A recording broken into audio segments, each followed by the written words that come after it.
নমস্কার, নিউজ 18 বাংলার স্টুডিও এই মুহূর্তে আমি অয়ন।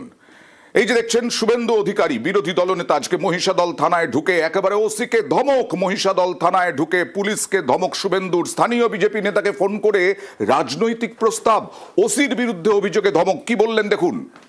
পুলিশের কাজ নয়, বেতন তৃণমূল দেয় না, ট্যাক্সের টাকায় বেতন পান, অশোক স্তম্ভ লাগানো আছে, বিএনএস অনুযায়ী ইলেকশন কমিশনের গাইডলাইন অনুযায়ী কাজ করতে বলবেন। উনি নিজে থাকলে আমি বলে যেতাম, আমি অন রেকর্ড সিসিটিভির সামনে ডিউটি অফিসারকে খুব পোলাইটলি এবং জেন্টলি বলে গেলাম, এটা পুলিশের কাজ নয়। পার্টি অফিস বানাবেন পরে, 4 তারিখের পরে, তার আগে ছিলেন না থানায়, কিন্তু ওসির বিরুদ্ধেই অভিযোগ। কি অভিযোগ? শুভেন্দু অধিকারীর পক্ষ থেকে সুজিতের সঙ্গে কথা বলবো। এইভাবে কোনো রাজনৈতিক প্রস্তাব পুলিশ অফিসার দিচ্ছেন নাকি? সেই অভিযোগ কিন্তু তিনি করছেন। গতকাল আমরা দেখেছিলাম অয়ন কলকাতার ভবানীপুর থানায় ঢুকতে শুভেন্দু অধিকারীকে, সেখানকার প্রার্থী, তিনি গিয়েছিলেন যে কারণে, সেটা হলো প্রচারে বাধা দেওয়া। কিন্তু আজকে যেটা দেখা গেল মহিষাদল থানায় তার ঢুকে যাওয়া এবং অফিসারদের দিকে তাকিয়ে শাসানির সুরে যেসব কথা বললেন বা অভিযোগ করলেন, সেটা কিন্তু যথেষ্টই শোরগোল ফেলে দিয়েছে। কারণ তিনি অভিযোগ করছেন একজন বিক্ষুব্ধ বিজেপি নেতা বিশ্বনাথ ব্যানার্জি, যিনি প্রার্থী নিয়ে ক্ষোভ ছিলেন, তিনি যখন তার ক্ষোভ প্রকাশ করে বাড়িতে বসে গিয়েছিলেন, তখন তার ফোন করে পুলিশ আধিকারিক দল বদল করার, অর্থাৎ তৃণমূলে যোগ দেওয়ার কথা তাকে প্রস্তাব দিয়েছেন। এরকম মারাত্মক অভিযোগ কিন্তু করা হচ্ছে এবং শুভেন্দু অধিকারী করছেন। সেই অভিযোগ নিয়ে তিনি সটান আজকে মহিষাদল থানায় ঢুকে যান। ঢুকে রীতিমতো বলা যায় অভিযোগ যেমন জানান, বলা যায় যে ধমক চমকও দিয়েছেন। আরেকবার দেখাবো কি বললেন শুভেন্দু অধিকারী যখন পুলিশ অফিসার ছিলেন, ওসির বিরুদ্ধে কি বললেন দেখুন। বিজেশ মন্ডল ওসিকে বলবেন যে শুভেন্দু অধিকারী এসেছিল বিজেপির প্রার্থী নন্দীগ্রাম ভবানীপুরের এবং বিরোধী দলের। যেদিন ভারতীয় জনতা পার্টির প্রথম লিস্ট বেরোয়, এখানকার বিশিষ্ট নেতা, জেলার নেতা বিশ্বনাথ ব্যানার্জিকে দল মনোনয়ন দেয়নি। উনি হোয়াটসঅ্যাপ কল করে উনি এবং আরেকজন পুলিশ অফিসারের সঙ্গে কথা বলিয়ে দিয়েছিলেন। আমাদের কাছে কমপ্লিট রেকর্ডটা আছে। আফটার এমসিসি, এগুলো পুলিশের কাজ নয়। এই সেম অভিযোগ তমলুকের এসডিপিও, নন্দীগ্রামের আইসির বিরুদ্ধে আছে। আমি সতর্ক করে দিয়ে গেলাম। আপনি বলবেন আমার কাছে বিশ্বনাথ ব্যানার্জি সব রেকর্ডিং করে আমাকে দিয়েছে, এটা পুলিশের কাজ নয়। বেতন তৃণমূল দেয় না, ট্যাক্সের টাকায় বেতন পান, অশোক স্তম্ভ লাগানো আছে, বিএনএস অনুযায়ী ইলেকশন কমিশনের গাইডলাইন অনুযায়ী কাজ করতে বলবেন। উনি নিজে থাকলে আমি বলে যেতাম, আমি অন রেকর্ড সিসিটিভির সামনে ডিউটি অফিসারকে খুব পোলাইটলি এবং জেন্টলি বলে গেলাম, এটা পুলিশের কাজ নয়। পার্টি অফিস বানাবেন পরে। বেরিয়ে মহিষাদল থানা থেকে বেরিয়ে কি বললেন আরেকবার দেখুন। পুলিশ কমপ্লিটলি নিরপেক্ষ হয়ে যান, কেউ বাঁচাতে পারবে না। আমরা এবারের নির্বাচন অন্যভাবে করব, পরিষ্কার করতে সতর্ককরণ করে গেলাম। এগুলো সব ভদ্র হয়ে যান, ভদ্র হয়ে যান, নইলে আইন মানতে বাধ্য করব, যা দরকার তাই করব। ইলেকশন কমিশনকে বাধ্য করাবো এমসিসি অনুযায়ী কাজ করতে, পুলিশকে বাধ্য করাবো নিরপেক্ষ হতে। এগুলো পার্টি অফিস নয়। আরো একবার চলে যাব সুজিতের কাছে। সুজিত, এই ওসির বিরুদ্ধে কি এর আগেও শুভেন্দু অধিকারীর কোনো অভিযোগ ছিল? আবার নতুন করে এই অভিযোগ পেয়ে তিনি এরকম ধমক দিয়ে গেলেন? দেখো, সেটা কিন্তু তার দলের কর্মীরা বলছেন, কিন্তু শুভেন্দু আজকে যেটা বললেন সেটা কিন্তু এই একটা অভিযোগই, এবং সেখানেই তিনি কিন্তু যেটা বলছেন সেটা রাজনৈতিক মহলের মতে যে প্রেশার পলিটিক্স, কারণ ভোট একেবারে দোরগোড়ায়।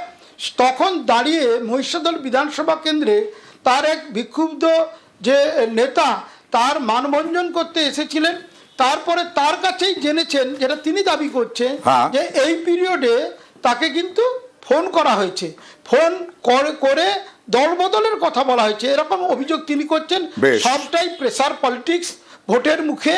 এখন দেখা বিষয়টি নিয়ে যদিও অস্বীকার করেছে, অভিযোগ অস্বীকার করেছে, হেসে উড়িয়ে দিয়েছেন ওসি মহিষাদলের, তিনি অভিযোগ কিন্তু মানতে নারাজ, কিন্তু এই যে বিষয় সেটা নিয়ে কিন্তু রাজনৈতিক যে একটা চাপ, দেখা যাক প্রেসার পলিটিক্স কতদূর এগোয় 2026-এর বিধানসভা নির্বাচনের আগে। আর এর আগে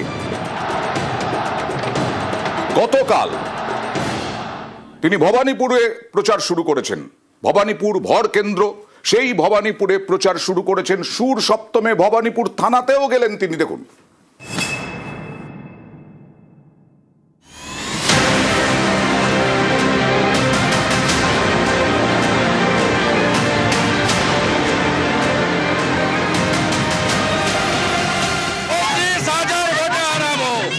আমাকে আটকাতে পারবে না। আমি মমতা ব্যানার্জির পাশের বাড়িতে গিয়েও ক্যাম্পেইন করব। হেভিওয়েট কেন্দ্র ভবানীপুর, মমতা বন্দ্যোপাধ্যায়ের কেন্দ্র। এই ভবানীপুরে এবার বিজেপির বাজি শুভেন্দু অধিকারী।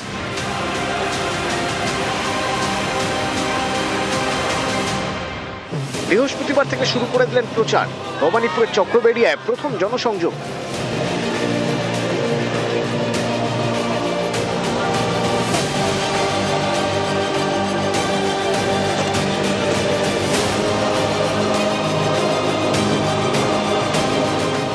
সেখান থেকে বিজেপির অফিস।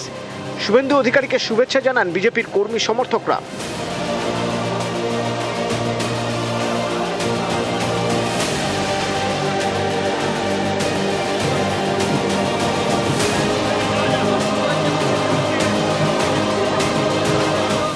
বিলি করা হয় মিষ্টি।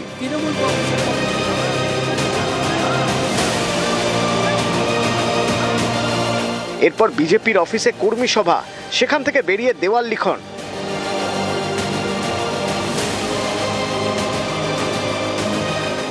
এরপর ফের জনসংযোগ। যারা দেশের প্রধানমন্ত্রীকে বহিরাগত বলে তারা শুভেন্দু অধিকারীকে বহিরাগত বলবে, এটা স্বাভাবিক। আমার বাড়ির লোক স্বাধীনতা সংগ্রামী ছিলেন, ব্রিটিশের জেলে ছিলেন, লেট বিপিন অধিকারী। আমার সার্টিফিকেট এই ছিন্নমূল তোলামূলকে দিতে হবে। হাঁটতে হাঁটতে এদিন ভবানীপুর থানাতেও যান শুভেন্দু অধিকারী।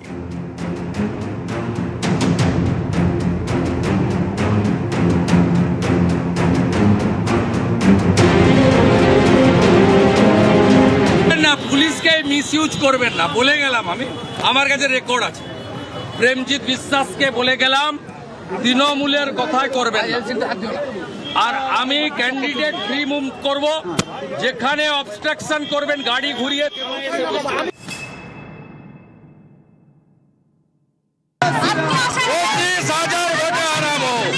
আমাকে আটকাতে পারবে না।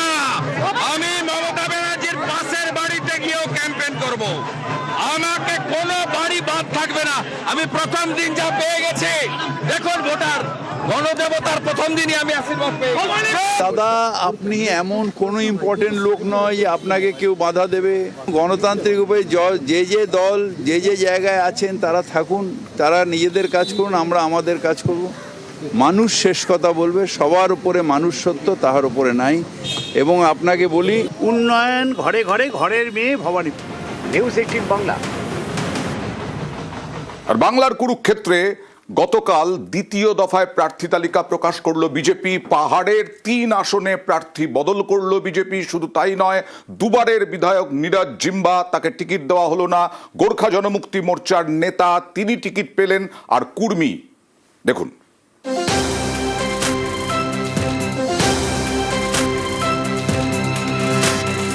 পাহাড়ে 3টি বিধানসভা আসন, দার্জিলিং, কার্শিয়াং ও কালিম্পং। এই 3 কেন্দ্রেই প্রার্থী বদলে দিল বিজেপি। দার্জিলিং এর দুবারের বিধায়ক নীরজ জিম্বা, জিএনএলএফ এর নেতা, এবার তাঁকে টিকিট দেয়নি বিজেপি। দার্জিলিং এ বিজেপির টিকিটে লড়বেন নমন রায়, যিনি গোর্খা জনমুক্তি মোর্চার নেতা। राजनीति में कभी 2 कदम आगे 3 कदम पीछे लेना पड़ता है, क्योंकि हमारा एमएलए के ऊपर तो इलेक्टोरल अलायंस नहीं है, हमारा तो बीजेपी के साथ मुद्दा के ऊपर अलायंस है। तो 2 बार मेरे को तो टिकट दिया था, 2 बार जनता ने भी मेरे को विजय तुलाया था। तो ठीक है, इस बार नहीं दिया है तो जिससे कोई और को दिया है। हाँ, गठबंधन जरूर रहेगा। 2021-এ কার্শিয়াংয়ে জেতেন বিজেপির বিষ্ণু প্রসাদ শর্মা। গত ফেব্রুয়ারিতে তিনি বিজেপি ছেড়ে তৃণমূলে যোগ দেন। এবার কার্শিয়াংয়ে বিজেপি টিকিট দিয়েছে সোনাম লামাকে। কালিম্পংয়ে বিজেপি প্রার্থী করেছে ভরত ছেত্রীকে, যিনি ভারতীয় হকি দলের প্রাক্তন অধিনায়ক। পুরুলিয়ার জয়পুর থেকে বিজেপি সমর্থিত প্রার্থী বিশ্বজিৎ মাহাতো।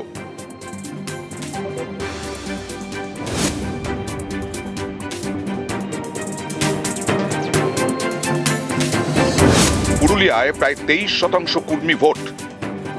এই কুর্মীদের মন পেতে তাদের নেতা অজিত মাহাতোর ছেলে বিশ্বজিৎ মাহাতোকে সমর্থন করছে বিজেপি। বিশ্বজিৎ দাঁড়িয়েছেন জয়পুর কেন্দ্র থেকে। বিশ্বজিৎ মাহাতোর নানা মন্তব্যে বিতর্ক হয়েছে। অনেকের মতে এই কারণেই বিজেপি সরাসরি তাদের টিকিট না দিয়ে সমর্থন জানাচ্ছে। আমি মানুষের জন্য কাজ করতে চাই, আমাকে সুযোগ করে দিয়েছে, ওই জন্য বিজেপি পার্টিকে অশেষ ধন্যবাদ। এটা দেশের সব থেকে বড় পার্টি, স্বাভাবিক এটা কাজে লাগবে আমার। জয়পুর বিধানসভায় আজ পর্যন্ত যেটা হয়নি, আমি সেই রেকর্ড ভোটে জিতব। এদিনের প্রকাশিত তালিকায় একাধিক হেভিওয়েট প্রার্থী রয়েছেন, যেমন মানিকতলায় বিজেপি প্রার্থী তাপস রায়। কোনো লড়াই কঠিনও নয়, সহজও নয়, লড়াই। এটা 14th ইলেকশন হবে আমার, সুতরাং মানুষের কাছে যাব সরকারের ব্যর্থতাকে নিয়ে। নোয়াপাড়ায় বিজেপি প্রার্থী অর্জুন সিং। তৃণমূল পার্টিটাই চলছে গুন্ডা আর পুলিশের ভরসা। নোয়াপাড়া মানুষ এইসব ধরনের লোককে পছন্দ করে না। 200% কনফিডেন্স ও লড়াইতে যে নেই, ও লড়াইতে মানে থাকার যোগ্যও নেই। সোনারপুর দক্ষিণে রূপা গঙ্গোপাধ্যায়। সোনারপুরে মানুষ আমাকে আন্দোলনেও দেখেছে। সোনারপুরে মানুষ, সোনারপুর মানে উত্তর দক্ষিণ বারুইপুর সব জায়গায় আমাকে মানুষ আন্দোলনে দেখেছে। সবাই খুব খুশি। আমার ধারণা আজকে যা পরিস্থিতি, তাতে মানুষ শুধু ভারতীয় জনতা পার্টিকেই চাইছে। কোচবিহারের মাথাভাঙায় নিশীথ প্রামাণিক, এগড়ায় দিব্যেন্দু অধিকারী। তরুণীদের বিরুদ্ধে আমার লড়াই না, লড়াই তৃণমূল কংগ্রেসের বিরুদ্ধে। আমাদের নেতা নরেন্দ্র মোদীর নেতৃত্বে ডবল ইঞ্জিন সরকার গড়ার লক্ষ্যে দল আমাকে মনে করেছে। আমি সকলের কাছে আবেদন রাখবো, সবাই পদ্মে ভোট দেবে। হিরণ চট্টোপাধ্যায়কে এবার খড়গপুর সদরে টিকিট দেয়নি বিজেপি, দিয়েছে দিলীপ ঘোষকে। হিরণকে টিকিট দেওয়া হয়েছে হাওড়ার শ্যামপুরে। আমি কোথা থেকে দাঁড়াচ্ছি সেটা আমার কাছে গুরুত্বপূর্ণ নয়। 4 মে 2026 পশ্চিমবঙ্গে ভারতীয় জনতা পার্টির সরকার হবে, নরেন্দ্র মোদীজির সুশাসন প্রতিষ্ঠিত হবে। সেইটা আমাদের সবার লড়াই, সেটাই আমাদের সবার বড় চ্যালেঞ্জ। যাদবপুরে বিজেপির প্রার্থী টেলিভিশনের অভিনেতা সর্বরী মুখোপাধ্যায়। নিউজ 18 বাংলা। কালকে দ্বিতীয় দফার যে তালিকা, সেই তালিকায় নামকার ভারত সেবাশ্রম সংঘের উৎপল মহারাজ। উৎপল মহারাজ কালিয়াগঞ্জ থেকে প্রার্থী এবং তাকে বহিষ্কার করল ভারত সেবাশ্রম সংঘ। বহিষ্কার ভারত সেবাশ্রম সংঘের কালিয়াগঞ্জের বিজেপি প্রার্থী উৎপল মহারাজকে। কথা বলবো প্রতিনিধি মুক্তার সঙ্গে।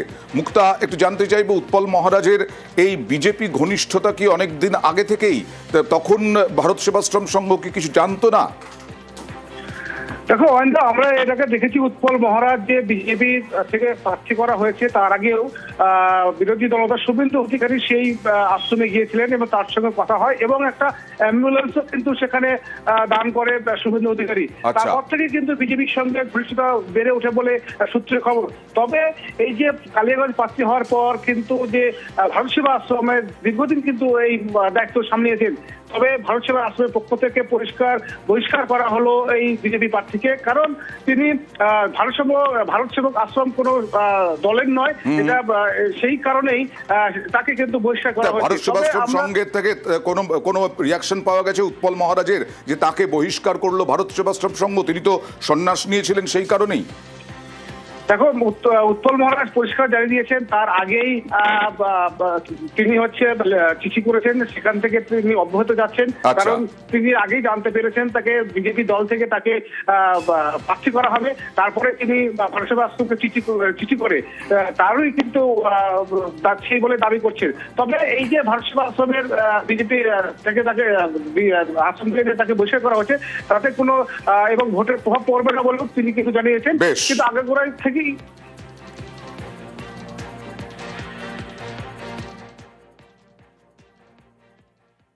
ভারত সেবাশ্রম সংঘে থেকে সেখান থেকে প্রত্যক্ষ রাজনীতি করা সম্ভব নয়, যায় না।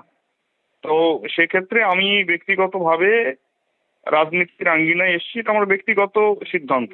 তার জন্য আমি প্রথম প্রেস মিটে সেটা বলেওছি এবং আমি সংঘকে আমার রেজিগনেশন লেটারও দিয়েছি। তারই পরিপ্রেক্ষিতে সংঘ সিদ্ধান্ত নিয়েছে যে ঠিক আছে, আমার সেই রেজিগনেশনকে তারা স্বীকৃতি দিয়েছে। এই তো, বাস, আর কিছু নেই।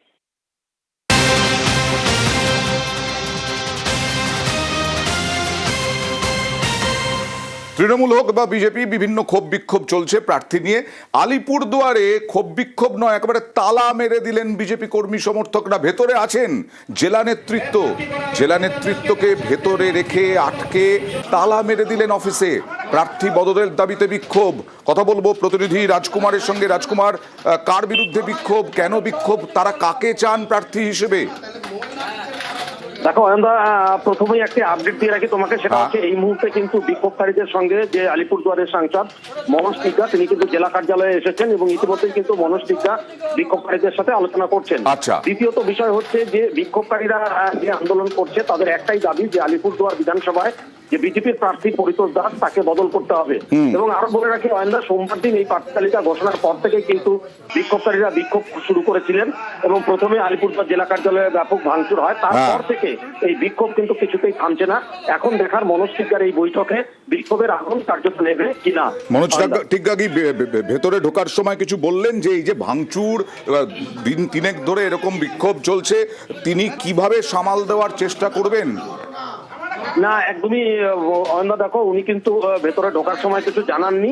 শুধু তাই নয়, যেখানে বৈঠক হচ্ছে সেখানেও সংবাদ মাধ্যমের প্রতিনিধিদের যেতে দেওয়া হচ্ছে না। তিনি বলেছেন যে বৈঠক শেষে বেরিয়ে সংবাদ মাধ্যমের প্রতিনিধিদের সঙ্গে কথা বলবেন। বেশ। অয়নদা,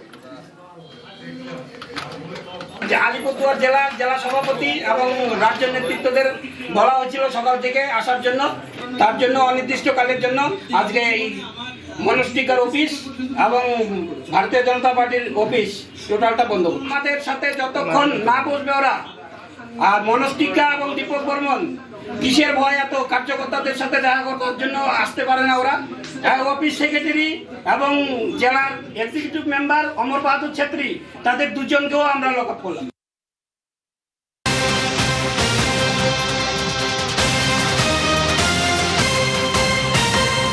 মঙ্গলবার প্রার্থী তালিকা, আর আজকে তৃণমূল প্রকাশ করতে চলেছে ইশতেহার। আজ বিকেলেই তৃণমূল ইশতেহার প্রকাশ করবে। এই ইশতেহারে কি কি থাকবে এখনো পর্যন্ত যা জানা যাচ্ছে, 26-এর ভোটের হারে ইশতেহারে থাকতে পারে ভোটের আগে বিশেষ চমক, বাঙালি অস্মিতা থেকে গত 15 বছরের উন্নয়নের খতিয়ান।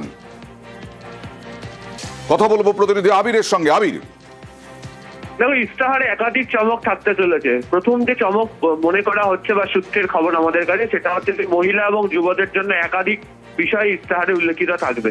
এবং এমনিতেই বাজেটে যুবসাথী ঘোষণা হওয়ার পর তার একটা প্রভাব সামাজিকভাবে পড়তে শুরু করেছে, সেই সংক্রান্ত বিষয়ের উল্লেখ আরো বেশি করে এখানে থাকবে। দ্বিতীয়ত, স্বাস্থ্য পরিকাঠামোর ক্ষেত্রে বিশেষ করে উন্নয়ন, যেটা মনে করা হচ্ছে সেটা হচ্ছে যে স্বাস্থ্যসাথীর যে অনুদান, সেই অনুদানের প্রসঙ্গ হয়তো ওখানে বৃদ্ধি পাবে। তৃতীয়ত হচ্ছে যে প্রবীণ নাগরিক যারা রয়েছেন, প্রবীণ নাগরিকদের জন্য বিশেষ সুবিধার কথা উল্লেখ হতে পারে। চতুর্থ যেটা মনে করা হচ্ছে ইশতেহারে থাকতে চলেছে, সেটা হচ্ছে যে উত্তরবঙ্গের পরিকাঠামো এবং এই পরিকাঠামো উন্নয়ন করার ক্ষেত্রে প্রাকৃতিক দুর্যোগে বারবার ধরে বিপর্যস্ত হয়েছে উত্তরবঙ্গ। এই অবস্থাতে দাঁড়িয়ে একেবারে একটা চূড়ান্ত পরিকল্পনা গ্রহণ করে যাতে সেখানে সমস্ত রকম পরিকাঠামো উন্নয়ন কাজ করতে পারা যায়। এবং এর সঙ্গে যুক্ত থাকবে হচ্ছে মালদা মুর্শিদাবাদের গঙ্গা ভাঙন, যে ব্যাপক ভয়াবহ আকার ধারণ করে, সেটাকে রোধ করার জন্য রাজ্য কিভাবে কাজ করবে। এছাড়া অবশ্যই তুমি যে প্রসঙ্গের কথা উল্লেখ করেছো, যে বাঙালি অস্মিতার প্রসঙ্গ, সেই প্রসঙ্গ এবারে নির্বাচনের অন্যতম বড় ইস্যু, সেটাও থাকতে চলেছে এই নির্বাচনের ক্ষেত্রে, এমনটাই তৃণমূল সূত্রে খবর।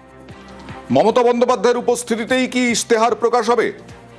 একেবারে মমতা বন্দ্যোপাধ্যায় নিজেই তিনি ইশতেহার প্রকাশ করবেন। 2021-এ 17ই মার্চ ইশতেহার প্রকাশ করা হয়েছিল এবং চলতি বছরেও বিধানসভা নির্বাচনের প্রচার শুরু করার আগে, জেলা থেকে প্রচার শুরু করার আগেই এই ইশতেহার তিনি প্রকাশ করতে চলেছেন। বেশ।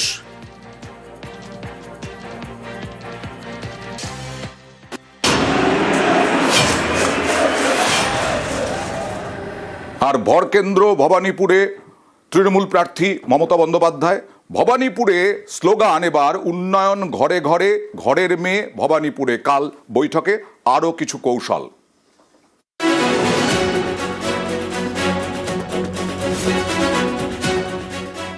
আমি দাঁড়াচ্ছি আমাদের পার্টির পক্ষ থেকে। আমার মানুষের প্রতি বিশ্বাস আছে। আমি 365 দিন কাজ করি। দুর্গা পুজো থেকে শুরু করে, কালী পুজো থেকে শুরু করে, গুরুদ্বারা থেকে শুরু করে, মানস্তম্ভ থেকে শুরু করে, ঈদ থেকে শুরু করে, আমি সব কটা দায়িত্ব এবং দায়বদ্ধতা সারা বছর 365 দিন ধরে পালন করি। আমার কাছে এটা একদিনের লড়াই নয়, 365 দিন মানুষের সাথে থাকি। মুখ্যমন্ত্রীর কেন্দ্র ভবানীপুর। ভবানীপুরে নিজের অফিসে বৃহস্পতিবার রণকৌশল বৈঠক সারলেন তৃণমূলের রাজ্য সভাপতি সুব্রত বক্সী। বৈঠকে ছিলেন সহ সভাপতি জয়প্রকাশ মজুমদার, ফিরহাদ হাকিম এবং ভবানীপুরের একাধিক কাউন্সিলররা। তৃণমূল নেত্রীর নির্বাচনী কেন্দ্রে কিভাবে প্রচারে ঝড় তুলতে হবে সেটাই ছকে ফেলা হয়েছে এই বৈঠকে। ঠিক হয়েছে নয়া স্লোগান। এবার ভবানীপুরে তৃণমূলের স্লোগান, উন্নয়ন ঘরে ঘরে, ঘরের মেয়ে ভবানীপুরে। উন্নয়ন ঘরে ঘরে, ঘরের মেয়ে ভবানীপুরে, এটাই মূল উদ্দেশ্য আমাদের। তৃণমূলের দুর্গ ভবানীপুর, সেখানে জোর দেওয়া হচ্ছে ডোর টু ডোর প্রচারে। এদিনের বৈঠকে সিদ্ধান্ত নেওয়া হয়েছে ভবানীপুরের প্রতিটি বহুতলে এবং বাড়ি বাড়ি গিয়ে প্রচার করা হবে। প্রয়োজনে একই বাড়িতে একাধিকবার যেতে হবে। মমতা বন্দ্যোপাধ্যায় একাধিক সভা এবং মিছিল করবেন। 2021 সালে শোভনদেব চট্টোপাধ্যায়কে ভবানীপুর থেকে প্রার্থী করে তৃণমূল 28,719 ভোটে তিনি হারিয়ে দেন বিজেপির রুদ্রনীল ঘোষকে। 21-এ মমতা বন্দ্যোপাধ্যায় লড়েন নন্দীগ্রাম থেকে। সেখানে বিজেপির টিকিটে জেতেন শুভেন্দু অধিকারী। উত্তর 24 পরগনার খড়দা বিধানসভা থেকে জেতেন কাজল সিনহা। কয়েকদিন পরেই তাঁর মৃত্যু হয়। উপনির্বাচনে খড়দা থেকে প্রার্থী করা হয় শোভনদেব চট্টোপাধ্যায়কে। আর ভবানীপুরে উপনির্বাচনে লড়েন মমতা বন্দ্যোপাধ্যায়। বিজেপি প্রার্থী প্রিয়াঙ্কা টিব্রেওয়ালকে হারান। 21-এ মমতা জেতেন 58,835 ভোটে। 24-এর লোকসভা ভোটে ভবানীপুরে তৃণমূল লিড নেয় 8,297 ভোটের। 28শে ফেব্রুয়ারি কমিশনের প্রথম ভোটার তালিকা অনুযায়ী ভবানীপুর কেন্দ্র থেকে বাদ গিয়েছে 47,129 জন ভোটারের নাম। In my constituency, I told you 60,000. Instead of that, I will win from Bhawanipur. Even there is a one vote. মুখ্যমন্ত্রীর কেন্দ্র, প্রতিপক্ষ বিরোধী দলনেতা একে গুরুত্ব দিচ্ছে না তৃণমূল। তাদের টার্গেট ভবানীপুরে জয়ের মার্জিন 21-এর থেকেও বাড়ানো। গোটা রাজ্যের যিনি মুখ্যমন্ত্রী তিনি ভবানীপুরের ঘরের মেয়ে। আর এই ঘরের মেয়ে স্লোগানকে সামনে রেখেই বিধানসভা নির্বাচনের 2026-এ ভবানীপুর কেন্দ্রিক প্রচারে জোর দিতে চাইছে হচ্ছে তৃণমূল কংগ্রেস। একই সঙ্গে বুঝিয়ে দেওয়ার প্রচেষ্টা 2021-এর উপনির্বাচনে যে ব্যবধান বিরোধী প্রার্থীর সঙ্গে তৃণমূল কংগ্রেসের মমতা বন্দ্যোপাধ্যায় করেছিলেন, সেই 58,000 ভোটের ব্যবধানকে ছাপিয়ে গিয়ে যেন 60,000-এর বেশি ভোট তৃণমূল কংগ্রেস পেতে পারে, সেই রণকৌশল নিয়েই তৃণমূল কংগ্রেস আগামী দিনে ভবানীপুর জুড়ে প্রচার করার সিদ্ধান্ত নিল। ক্যামেরা রাজীব সিংয়ের সাথে আবির ঘোষাল, নিউজ 18 বাংলা, কলকাতা।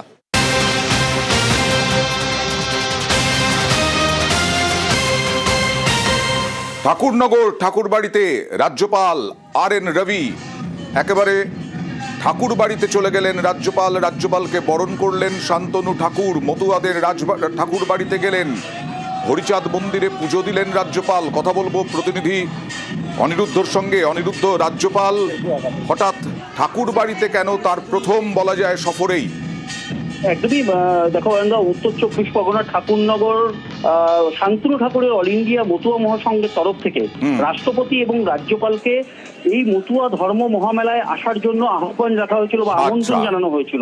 সেই অনুসারেই মতুয়া মহাসংঘের পক্ষ থেকে তারা দাবি করেছিলেন যে 20 তারিখ অর্থাৎ আজ দুপুর 3টেতে রাজ্যপালের আসার কথা ছিল প্রাথমিকভাবে। পরবর্তীতে সময় পরিবর্তন হয়। আজ 2:11 নাগাদ রাজ্যপাল ঠাকুর বাড়িতে এসে পৌঁছান এবং শ্রী শ্রী হরিচাঁদ ঠাকুরের মন্দিরে পুজো দিয়েছেন, সস্ত্রীক পুজো দিয়েছেন।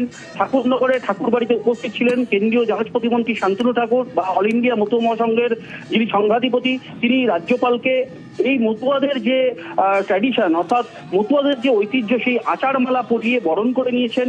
তারা হরিচাঁদ ঠাকুর এবং শান্তিমাতাকে পুজো দিয়েছেন। পরবর্তীতে রীতিমতো এই মতুয়া সম্প্রদায়ের শ্রী শ্রী হরিচাঁদ ঠাকুরের কি অবদান ছিল, এই পিছিয়ে পড়া সমাজকে এগিয়ে নিয়ে যাওয়ার জন্য কি অবদান ছিল সে বিষয়ে বক্তব্য রেখেছেন। পরবর্তীতে শান্তনু ঠাকুরের বাসভবনে যান, সেখান থেকে তিনি ইতিমধ্যেই বেরিয়ে পড়েছেন এবং এই অনুষ্ঠান বলা যেতে পারে মতুয়াদের কাছে যথেষ্ট রকম আনন্দের। শান্তনু ঠাকুর ইতিমধ্যেই জানিয়েছেন যথেষ্ট রকম আনন্দের বিষয় রাজ্যপাল এসে তাদের সম্পর্কে।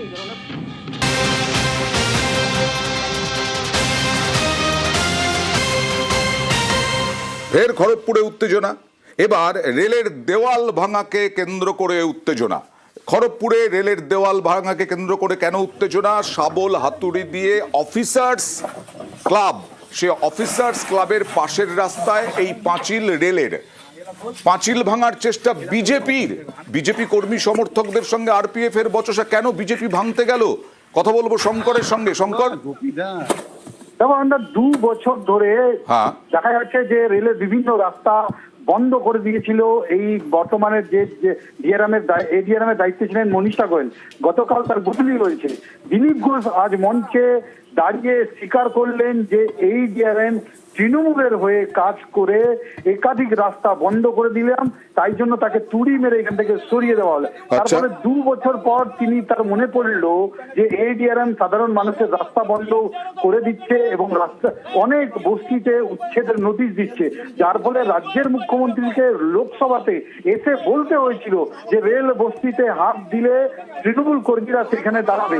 কিন্তু আজকে ভিন্ন ছবি, একেবারে প্রচারে গিয়ে যখন বিজেপি কর্মী সমর্থকরা একেবারে যখন গতকাল এই অর্ডার বেরিয়েছে তার বদলি, তারপরেই আজকে সকালে সেখানে পৌঁছে গিয়ে রাস্তা ভেঙে দেয়। দেখি দিলীপ ঘোষ কি বলছেন। মহিলা এসেছিলেন এডিআরএম, টিএমসির সঙ্গে বন্ধুত্ব করে সব কাজ আটকাচ্ছিলেন, সব রাস্তা বন্ধ করে দিচ্ছিলেন, রেলের অফিসারদের চমকাচ্ছিলেন, আরপিএফ কে চমকাচ্ছিলেন, সাধারণ মানুষ ব্যবসায়ী ফুচকাওয়ালাকে চমকাচ্ছে, তোকে তুলে দেবো। বাবা, তাকে চমকাচ্ছ, এত বড় নেতা, কালকে তাকে আমরা সরিয়ে দিচ্ছি, বাড়ি পাঠিয়ে দিচ্ছি। সেরকম সে বাংলা সরকারের অফিসার হোক আর রেলের হোক, খড়গপুরের মানুষের জীবনকে যে অশান্ত করবে তাকে আমরা শান্তিতে থাকবো। প্রথম যে ওয়াল দেওয়া হয়েছিল ওইটা ভেঙে দিয়েছি, এইটা আমরা ভাঙছিলাম। এখন রেলের বড় আধিকারির সঙ্গে আমাদের কথা হয়েছে, উনি আমাদেরকে আশ্বস্ত করেছেন এর মধ্যে কিছু রেলের জিনিস আছে, ভাইটাল জিনিস, ওনারা বলেন কি এটা আমরা সরিয়ে দেব, সরিয়ে সোমবার এই রাস্তাটা ওনারা ক্লিয়ার করবেন। আর সোমবার এই রাস্তা ক্লিয়ার না হলে এই যে বাড়ি দেখছেন আপনারা, এটা আমরা নিজে হাতে ভাঙবো। এই পাঁচিল তৃণমূল ভাঙতে গিয়েছিল, তখন তৃণমূলের বিরুদ্ধে এফআইআর হয়েছিল, এখন তৃণমূল বলছে বিজেপির বিরুদ্ধে কেন এফআইআর হবে না? आरपीएफ को और बोलना चाहता हूँ, रेल को आपको बोलना चाहता हूँ कि इस समय आप कहाँ पर है, अभी कहाँ पर सोए हैं आप लोगों? अगर आप ये जो गलती आज कर रहे हैं, ये आप गलती किसको दिखा रहे हैं? ये जो करना था, सब नाटक कर रहा है, सब का सब नाटक कर रहा है। और आज ऐसा छोटा सा रास्ता जिसको रेल ने बंद कर दिया था, जिसे हमने खोला था, जिसके हमने केस खाया था, डेवलप कर रहा है, इसके लिए हम लोग इस बीच में नहीं आएंगे। आज दिलीप घोष के लोग फिर आके क्यों तोड़ रहे हैं भाई? जब तक आप इशारा नहीं करोगे लोग आपका तोड़ेगा, क्योंकि आप ही का लोग है, आप ही का लोग है जाके सब रास्ता तोड़ रहा है, ये सब पब्लिक को गुमराह कर रहा है।